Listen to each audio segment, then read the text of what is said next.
mungkin alangkah baiknya mengambil S2 Fisika Medis gitu. Atau S2 Fisika dan Peminatan Medis. Itu saja saran saya.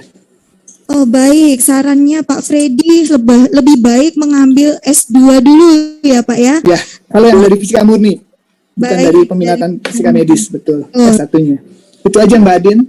Makasih. Bapak boleh ditambahkan sedikit saja. Yang pertanyaan keempat dari tadi belum tersentuh Bapak. Oh, itu sebetulnya mohon maaf Mbak Susi Yami ini bisa mengikuti sebenarnya ada dua organisasi. Pertama AFISMI, yaitu terkait dengan profesi fisikawan medis, dan satu lagi pendidikannya, yaitu AIPFMI. Jadi ini di mana nanti ini anggotanya itu ada 11 sekarang ya, kalau salah. Nah, itu yang tadi memaparkan semua pendidikan fisika medis di universitasnya masing-masing. Begitu aja Mbak Adin tambahannya. Baik, terima kasih Pak Freddy. Sama-sama. Apakah kita sudah bisa terhubung dengan Prof Rin? Dari tadi Prof Rin belum bisa saya hubungi Prof Rin. Mungkin susah untuk unmute juga. Baik, belum bisa. Baik, saya ke Teknologi 10 November Surabaya. Ada Prof Agus Ruby dan Bapak Endarko. Apakah sudah bisa terhubung? Iya, bisa, Mbak. Monggo, silakan, Prof. Enggak, ini saya ingin menambahkan saja pada dasarnya tadi jawaban-jawaban dari Prof. Samsir, ya, kemudian Pak Freddy, lalu dengan beberapa yang lainnya, bahwa untuk pendidikan profesi medis ini memang diutamakan yang universitas yang memiliki anggota AIPFMI. Jadi apa yang dikatakan tadi sudah sudah jelas dan clear ya.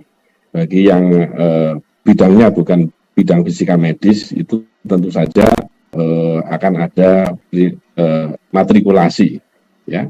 Dan kami sendiri belum menyelenggarakan fisika medis untuk Jawa Timur, kan yang diamanahi itu adalah Universitas Brawijaya. Nah, terkait dengan bagaimana kurikulumnya sudah terstandarisasi ya. Jadi kita 11 anggota yang masuk AIPFMI itu kurikulumnya sudah sama ya, sesuai dengan kurikulum nasional. Ini sekadang garis bawah saya, nanti mungkin Prof Wahyu sebagai ketua AIPFMI dari Universitas Diponegoro akan memberikan penjelasan secara detail.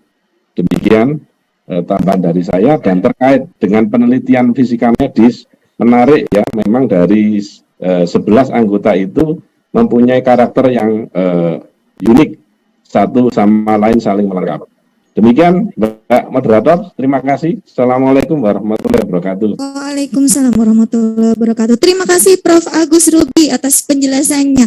Saya ke Universitas Gadjah Mada. Bapak Dr. Engineering Sihana, bisa terhubung? Terima kasih. Apakah suara saya terdengar? Terdengar Bapak, monggo silakan. Oke, terima kasih. Jadi mohon izin untuk menyampaikan mungkin yang terkait pertanyaan nomor 4 ya, yang tadi juga sudah disampaikan oleh Prof. Agus, bahwa masing-masing anggota dari 11 anggota AIFMI itu kurikulumnya direview oleh AIFMI tentunya ya, sehingga keseragaman itu bisa muncul. Jadi ada review dari kepengurusan AIFMI. Kemudian pembelajaran tentunya tadi juga bagus sampaikan Prof. Agus, ada kekasan masing-masing. Nah, ke depan dengan ada MBKM mungkin juga peluang nanti untuk saling tukar-menukar mahasiswa begitu ya. Tadi disampaikan ada berapa dari UGM ke UI, mungkin nanti ke Undip, ke Unhas, ke Unipro, UNER, dan lain-lainnya ya. Nah, untuk program diklat kami belum ada, jadi kami di UGM itu fisika medik sedang menata untuk penguatan di peminatan fisika mediknya di program studi teknik nuklir. Jadi kami sempat lama vakum ya, dulu awal kami kerjasama dengan Kementerian Kesehatan, program alih jalur. Ini kesempatan juga terima kasih Pak Darto yang sudah mendukung dulu. Tapi setelah itu kami mulai bangkit lagi untuk mengembangkan peminatan fisika medik. Begitu mungkin informasi dari UGM. Terima kasih. Baik, terima kasih Pak Sihana atas penjelasan dan informasinya. Dari UGM saya ingin ke Universitas Kristen Satya Wacana dengan Dr. Andreas Setiawan. Ya, monggo Bapak, silakan. Mohon maaf, jaringan memang kurang baik. Ya, Baik, terima kasih. Jadi mungkin menjawab pertanyaan dari Mbak Susiami ini tadi sudah disampaikan. Jadi ada dua organisasi, AFISMI dan AIPFMI. Nah, AIPFMI ini yang menaungi institusi penyelenggara fisika medis. Jadi kami sudah mempunyai standar bagaimana pengelolaan fisika medis di Indonesia itu. Nah, kenapa ini kemudian menjadi hal yang agak rumit? Mungkin perlu disampaikan bahwa profesi dan perkuliahan itu hal yang berbeda. Jadi tidak bisa serta-merta profesi itu diganti dengan perkuliahan. Oleh sebab itu kalau tidak salah dulu pas rapat AIPFMI yang terakhir saya ikuti, dalam masa pandemi COVID ini agak sulit menjalankan profesi karena yang ditekankan adalah banyak dari sisi prakteknya. Sehingga tadi seperti disampaikan sebelumnya, bahwa ada hambatan-hambatan selama proses COVID ini. Jadi tidak bisa serta-merta profesi itu diganti dengan perkuliahan biasa. Itu sejauh yang saya tahu, Mbak. Terima kasih.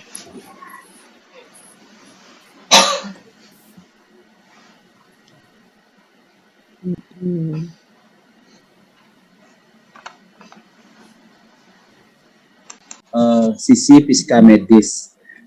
Itu sudah kebetulan laboratoriumnya kita sudah ada dilengkapi dengan beberapa peralatan, salah satunya dari LIPS yang beberapa tahun belakangan ini kebetulan Pak Prof Heri yang memimpin, beliau sudah menghadirkan beberapa jurnal internasional.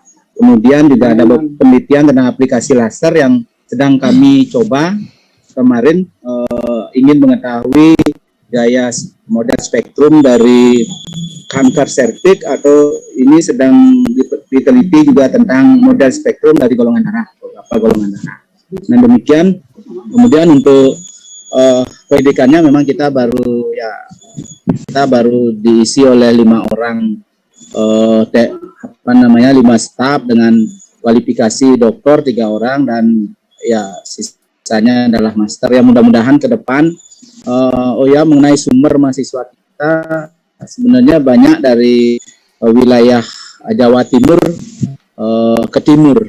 Jadi Jawa Timur ke timur sampai ke NTB, NTT. Jadi demikian, mudah-mudahanlah ke depan teman-teman di AIPMI Pusat bisa mendukung kami sehingga wilayah timur bisa membantu UNHAS untuk mengadakan pelatihan STR ini. Nah, mungkin demikian yang bisa diinformasikan dari Universitas Udayana. Baik, terima kasih. Selamat hari jadi. Ya, baik, terima kasih Bapak. Ada lagi yang belum memberikan terkait dengan universitas yang ada di AIPFMI, jawaban mungkin. Bapak. Oh, monggo Bu Adin, silakan Bu Adin. Prof Rin dari UNAIR belum terhubung dan dari UNAS belum. Monggo siap-siap. Assalamualaikum Mbak Indah dan Pak Zainal. Perkenalkan, saya Nila Lasati dari Universitas Nasional. Izin bukan menjawab sebetulnya ya, menceritakan yang terkait dengan pertanyaan yang ada di layar. Jadi kami sendiri belum membuka diklat secara mandiri di UNAS, belum ada. Selama ini mahasiswa kami mengikuti diklat yang ada di Universitas Indonesia dan juga di Universitas Diponegoro. Namun untuk kurikulum pengajaran di Universitas Nasional kami sudah mengikuti kurikulum yang ada yang disediakan oleh AIPFMI, dan juga dosen kami, saya dengan Pak Muzilman kemarin sudah mengikuti. Tahun lalu sudah mengikuti rekognisi dosen yang dilakukan oleh AIPFMI, dan kedepannya kami harapkan UNAS sendiri berencana untuk menambah lagi sumber daya manusia dosennya dalam bidang fisika medik, dan juga diharapkan nanti kedepannya kerjasama dengan AIPFMI khususnya dalam hal kampus merdeka. Jadi mudah-mudahan kami bisa mengirimkan mahasiswa ke Universitas Indonesia, Universitas Diponegoro, dan lainnya yang tergabung dalam AIPFMI. Begitu saja Bu Indah dan Pak Zainal. Terima kasih. Assalamualaikum warahmatullahi wabarakatuh. Waalaikumsalam. Terakhir, Prof Rin dari tadi belum bisa ya? presentasi pertama terus kemudian menunggu lama, mohon maaf nggih Prof Rin. Bisa kita skip nggih nyon sewu. Tadi sesuai dengan arahan karena di sini sudah bergabung dengan kita Prof Wahyu Setiabudi dari Universitas Diponegoro sebagai Ketua IPFMI. Jadi dari seluruh jawaban dan presentasi universitas dan perguruan tinggi yang tergabung dalam IPFMI, mohon maaf saya harus skip dari Universitas Airlangga untuk memberikan jawaban karena berhubung dengan waktu. Mohon izin Prof Wahyu untuk memberikan konklusi atau kesimpulan, Prof.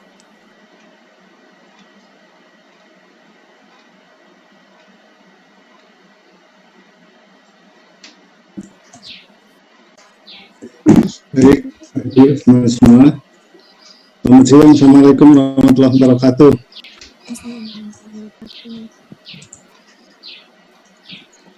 Mbak Adri, suaranya cukup jelas?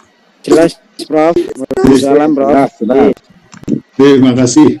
Saya coba menambahkan apa yang sudah dijawab Bapak Ibu dari perguruan tinggi atau IPFM.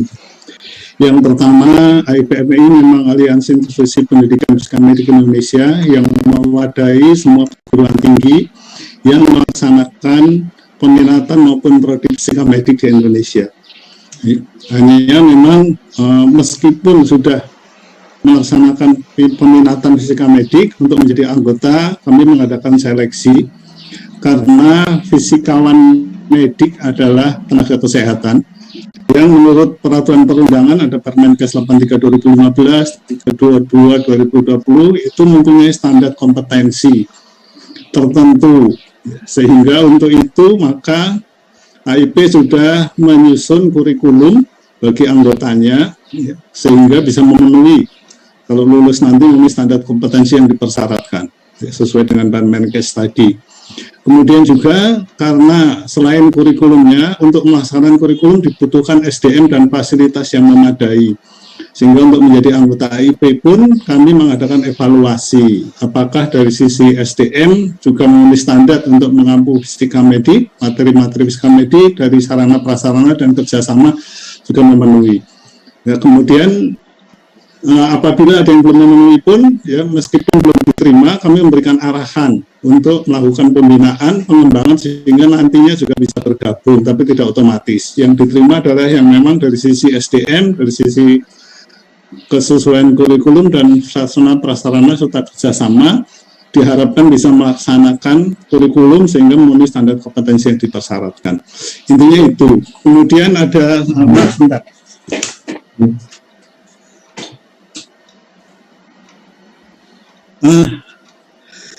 juga selain menetapkan kurikulum untuk memenuhi standar kompetensi, kami juga melakukan pembinaan baik terhadap SDM, pembimbing klinis maupun sarana prasarana.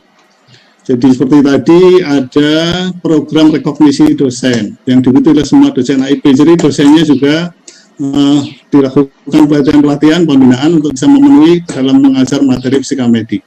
Kemudian juga pembimbing klinis di rumah sakit terdekat yang bekerja sama dengan perguruan tinggi anggota AIP, misalnya tentang TOT pembimbing klinis. Kemudian juga pelatihan-pelatihan yang lain, termasuk dukungan sarana prasarana, bersama dengan AFISMI dengan Batang AIE, kami memberikan dukungan peralatan. Ya karena untuk menjalankan pendidikan ini juga dibutuhkan peralatan, yang juga butuh kerjasama rumah sakit yang memenuhi standar. Itu sebabnya sehingga belum semua anggota AIP melaksanakan diklat profesi. Ya, tapi semua 11 anggota sudah melaksanakan pendidikan untuk peminatan fisika medik, sehingga memenuhi syarat untuk nanti mengikuti program diklat. Itu yang utama, kenapa seperti itu. Ya. Intinya adalah nakes mempunyai standar kompetensi yang harus dipenuhi, sehingga sistem pendidikannya, SDM-nya, pembimbing klinisnya, semua sarana prasarana juga bisa memenuhi standar tersebut. Ya. Nah, karena berkaitan dengan pelayanan di rumah sakit nantinya. Nah, untuk program diklat tadi, kenapa baru beberapa perguruan tinggi yang memang dari sisi SDM, dari sisi pembimbing klinis dan sarana prasarana sudah kami evaluasi mampu melaksanakan itu. Tentu yang lain yang belum juga kami lakukan pembinaan sehingga nantinya diharapkan bisa melaksanakan. prioritas karena ini adalah peminatan fisika medik, tentu yang diprioritaskan yang pertama untuk mengikuti pendidikan profesi adalah yang memang peminatan fisika medik dulu. Kan yang sudah mengikuti peminatan itu dari awal sudah berminat. Itu yang kami prioritaskan. Untuk yang fisika tapi non fisika medik, ya, itu harus melalui jalur matrikulasi bila ada programnya dan diperlukan sesuai kebutuhan. Demikian. Intinya begitu, ya. Yang diprioritaskan adalah pasti anggota dulu, karena yang universitas anggota sudah dilakukan pembinaan, kemudian mahasiswanya juga sudah berminat dulu, itu yang kami prioritaskan. Ya. Dari minatnya sebenarnya kan sudah kelihatan yang berminat dengan tidak, itu yang diprioritaskan pasti yang berminat dulu, kemudian perguruan tinggi anggota dulu, karena yang anggota sudah ada pembinaan, sudah dievaluasi SDM-nya mampu, sarana prasarana termasuk bimbing klinisnya juga sudah dilakukan pembinaan. Baru yang lain, kalau kebetulan diperlukan dan berdasarkan distribusi kebutuhan BISMED di Indonesia. Nah, itu pun kalau ada kebutuhan dan harus melalui program matrikulasi untuk yang di luar anggota AIP dan bukan peminatan fisika medik. Demikian secara umum, dan pembinaan ini menyangkut kurikulum, menyangkut termasuk semua tadi sudah sama, ya. Tidak hanya kurikulumnya, bahkan untuk diklat profesi ini modulnya sama. Standar penilaiannya sama, level capaian kompetensinya sudah disamakan. Jadi tidak perlu khawatir, itu dimanapun akan memiliki standar kompetensi yang sama, kemudian uji kompetensinya pun dilakukan oleh perguruan tinggi, AIP, dan AFISMI, sehingga standar nasional diharapkan bisa dipenuhi. Demikian, Mbak Andin dan Bapak Ibu semuanya, setiap teman-teman, mudah-mudahan cukup jelas, mohon dukungannya. Kami masih menunggu pembukaan prodi profesi, ya, untuk menentukan apakah diklat akan diselenggarakan berapa lama lagi, kemudian di mana saja. Tetapi intinya pendidikan untuk pendidikan untuk menjadi fisika medik, baik melalui pelatihan profesi maupun prodi profesi, insya Allah tetap diselenggarakan. Terima kasih. Demikian, mudah-mudahan teman-temannya kurang lebih mohon maaf. Bila lebih baik, Assalamualaikum warahmatullahi wabarakatuh. Waalaikumsalam warahmatullahi wabarakatuh. Baik, terima kasih Prof. Wahyu. Closing statement-nya luar biasa. Saya harus meminta Bapak Ibu perwakilan dari seluruh perguruan tinggi dari IPFMI untuk mengaktifkan kamera, karena panitia akan melakukan capture. Mohon izin untuk mengaktifkan kamera dan silakan panitia untuk melakukan screen capture. Bangga rasanya kami berada di sini bersama guru-guru besar kami, Bapak Ibu dosen kami yang tercinta dari 11 universitas dan perguruan tinggi yang tergabung dalam IPFMI, lengkap sekali. Dan sesuai tadi yang sudah disampaikan oleh Prof. Wahyu, kami selalu mendoakan mudah-mudahan seluruh program IPFMI, terutama prodi fisika medis, agar segera terwujud, sehingga ini terkait seperti tadi disampaikan lokasi nanti untuk fisikawan medis pada saat bekerja di klinis. Sehat selalu Bapak Ibu guru besar kami, Bapak Ibu dosen kami, sehat selalu. Bergetar loh saya sampai. Gimana teman-teman, sudah untuk Bapak Ibu dosen dari setiap universitas untuk screen capture-nya? Baik, terima kasih banyak atas Zoom kami untuk acara Dies Natalis AFISMI tahun 2021 ini. Monggo silahkan nanti bergabung kembali dalam acara Lifetime Achievement Award. Waktunya hari sekarang adalah isoma. Sambil isoma kami akan melakukan pemutaran video lomba yang sudah dilakukan dan diikuti oleh teman-teman dari anggota AFISMI dan sudah dilakukan seleksi oleh tim juri. Nah, sambil isoman, dua teman-teman yang sudah melakukan, mungkin daerah WITA atau WIT sudah melakukan isoman, boleh diaktifkan kameranya biar kita bisa, panitia bisa mengambil screen capture yang sudah selesai untuk isoma, istirahat, sholat, dan makan di tempat masing-masing. Silakan diaktifkan kameranya. Sambil kita melakukan isoma, izinkan kami dari panitia untuk pemutaran video lomba yang sudah diikuti oleh member AFISMI dengan ketentuan yang sudah diberikan oleh juri, tim juri. Mohon maaf ketentuannya tidak dapat diganggu-gugat. sudah terdapat pemenangnya juga dan luar biasa. Saya salut sama Ibu satu ini karena saya selalu acung jempol sama semangatnya beliau. Juara pertama adalah Ibu Josepa ND Simanjuntak dan kawan-kawan dari DPW Sumatera Utara dengan 35 poin. Boleh dikasih aplaus? Baik. Kedua, saya selalu suka dengan semangatnya. Mbak Rini Marini dari DPP Jawa Barat dengan 32 poin.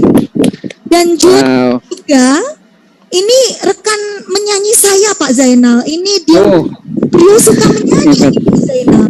Ini Mas Basuki Budi Raharjo. Wah, ini siap menyumbang lagu, Bu. Iya, ini harus kita suruh untuk menyumbang lagu ini. Iya. Lagu galau. Ya Pak Zainal? Lagu galau katanya sudah disiapkan. Lagu galau. Jangan galau Pak Zainal, nanti saya ikut galau. Kalau enggak Cinta Luar Biasa kemarin requestnya, Bu. Luar biasa, boleh nanti kita sama-sama menyanyikan. Cinta Luar Biasa diputar pada saat Lifetime Achievement Award seperti ini akan menjadi sangat bermakna. Begitu nggih Pak Zainal? Ya, betul Ibu. Baik, terima kasih. Baik, jangan keluar dari ruang meeting. Silakan melakukan isoma. Sambil melakukan isoma, izinkan ya untuk memutar video yang sudah disiapkan. Oke, sudah disiapkan video lomba baik dari juara pertama, kedua maupun ketiga. Setelah itu ada pemutaran satu lagi video. Nah, ini harus kita dengarkan bareng-bareng karena ini menjadi program kita bersama nanti masuk di dalam program P2KB, yaitu video tentang si Edunakes atau e-learning. Dan teman-teman, ini nanti akan sangat bermanfaat buat kita karena hanya dengan melihat atau hanya dengan mengikuti, siapa tahu nanti ada yang mau bikin materi ya di si Edunakes, kita sudah mendapatkan SKP loh. Jadi jangan kemana-mana karena acara berikutnya masih sangat banyak dan jangan lupa masih ada kuis dari masing-masing perwakilan DPW. Jadi nanti saya akan kembali setelah pemutaran video.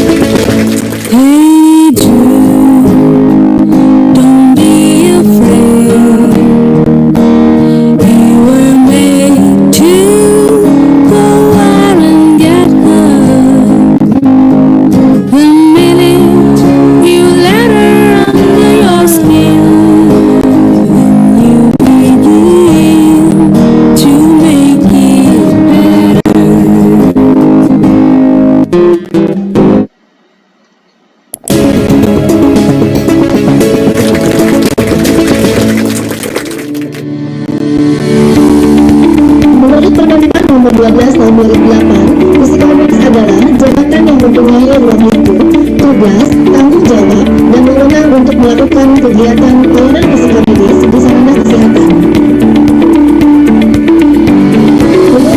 Satu, pendidikan yang memperhatikan urusan fisika medis. Dua, terdapat sebagai anggota ahli fisika medis Indonesia atau AFISMI. Tiga, memiliki riset berserta legislasi fisika medis.